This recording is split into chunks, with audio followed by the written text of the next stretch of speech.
Ready ಆಗು. ಏ ವಿಜಯ್, ಇಷ್ಟೊಂದು ಅವಸರವಾಗಿ ಬಂದು ರೆಡಿ ಆಗು ಅಂದ್ರೆ ಹೇಗೆ? ಈ ವಿಷಯವನ್ನ ಬೇರೆ ರವಿಗೆ ಹೇಳೇ ಇಲ್ಲ. ರವಿ ರವಿಗೆ ಏನ್ ಹೇಳ್ತೀಯ ಸೋಮ್ನ? ಅವನು ಸಂಜೆ ಬಂದ ನಂತರ ಅವನು ಕುಡಿಯುವ ಕಾಫಿಯಲ್ಲಿ ವಿಷ ಕೊಟ್ಟು ಬಿಡು. ಅವನು ಸತ್ತು ತೋಗುತ್ತಾನೆ. ನಾವು ಆರಾಮಾಗಿ ಬೆಂಗಳೂರಲ್ಲಿ ಇದ್ದು ಕಾಲ ಕಳೆದು ಬರೋಣ. ವಾಟ್ ವಿಜಯ್, ವಿಷ ಹಾಕೊಡದ? ಏನ್ ಮಾತಾಡ್ತಾ ಇದ್ಯಾ ನೀನು? ನೀನ್ ಯಾಕೋ ಒಂದ್ ರೀತಿ ಅಪ್ಸೆಟ್ ಆದಂತೆ ಕಾಣ್ತಾ ಇದೆಯಲ್ಲ, ಏನಾಯ್ತು ಹೇಳು? ಸ್ವಪ್ನ, ನನಗೆ ಆ ಪಾರ್ವತಿಯ ಮೇಲೆ ಮನಸ್ಸಾಗಿತ್ತು, ಆದರೆ ನನ್ನ ಆಸೆಗೆ ಸಹಕರಿಸಲಿಲ್ಲ. ಅಂದೇ ಅವಳ ಕಣ್ಣಿಗಳಿಗೆ ವಿಷ ಹಾಕಿ ಬಂದು ಬಿಟ್ಟೆ. ಈ ವಿಷಯ ಸ್ವಲ್ಪ ತಣ್ಣಗಾಗವರೆಗೂ ನಾವು ಬೆಂಗಳೂರಿನಲ್ಲಿದ್ದು ಎಂಜಾಯ್ ಮಾಡ್ಕೊಂಡು ಬರೋಣಂತೆ. ಅಷ್ಟೇ ತಾನೆ? ಗೊತ್ತಿರುತ್ತೆ ಎಂದು ಬಾರಿ ಬೇಗ್ತಾ ಇದ್ಲು ಆ ಪಾರ್ವತಿ. ಅವಳಿಗೆ ಸರಿಯಾದ ಉತ್ತರವನ್ನೇ ಕೊಟ್ಟು ಬಂದಿದ್ಯ. ಅಕಸ್ಮಾತ್ ಈ ವಿಷಯ ಏನಾದ್ರೂ ಆ ರವಿ ಗೊತ್ತಾಗ್ಬಿಟ್ರೆ? ರವಿ ಅದಕ್ಕೆ ಹೇಳಿದ್ರು ಸ್ವಪ್ನ, ಅವನು ಬಂದ ನಂತರ ಅವನಿಗೆ ವಿಷ ಕೊಟ್ಟು ಬಿಡು ಅಂತ. ಹೋಗ್ಲಿ ಬಿಡಿ, ನೀವ್ ಯಾಕೋ ಟೆನ್ಷನ್ ಆಗಿದ್ದೀರಾ? ಒಳಗಡೆ ಹೋಗಿ ಕಾಫಿ ಮಾಡ್ಕೊಂಡ್ ಬರ್ತೀನಿ. ನನಗೆ ಕಾಫಿ ಬೇಡ ಸ್ವಪ್ನ, ಮತ್ತೆ ಒಂದು ಪ್ರೇಮ ಗೀತೆ ಅಷ್ಟೇ.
ಯಾರು ಇಲ್ಲದಾಗ ಬೆತ್ತಲಾಗುವುದು.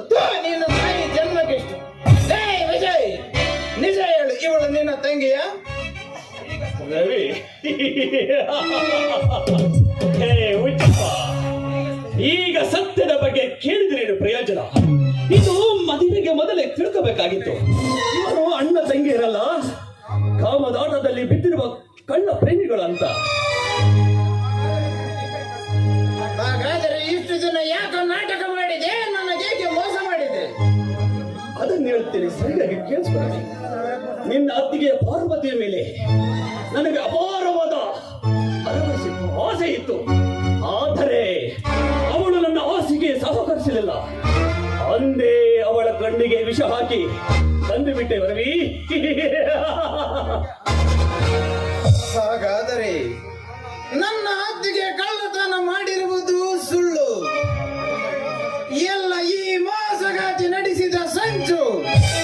ಅಯ್ಯೋ, ಅಯ್ಯೋ, ಮಾತು ಹೆಚ್ಚಿಗೆ ಮಾತನಾಡಿದರೆ ನನ್ನ ಕೈಯಲ್ಲಿ ನಿನ್ನ ಪ್ರಾಣ ಹೋಗಬೇಕಾಗುತ್ತದೆ. ಸ್ವಪ್ನ, ಅವನು ಕಟ್ಟಿರುವ ತಾಳಿಯನ್ನು ಕಿತ್ತು ಅವನ ಮುಖದ ಮೇಲೆ ಎಸೆದು ಬಿಡು. ನಾವು ಬೆಂಗಳೂರಿಗೆ ಹೋಗುವುದಕ್ಕೆ ಟೈಮ್ ಆಗುತ್ತದೆ.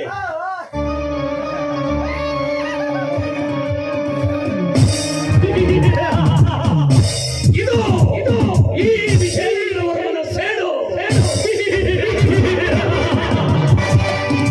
ಈಗ ಈಗ ನನಗೆ ತೃಪ್ತ ಆಯ್ತು ರವಿ.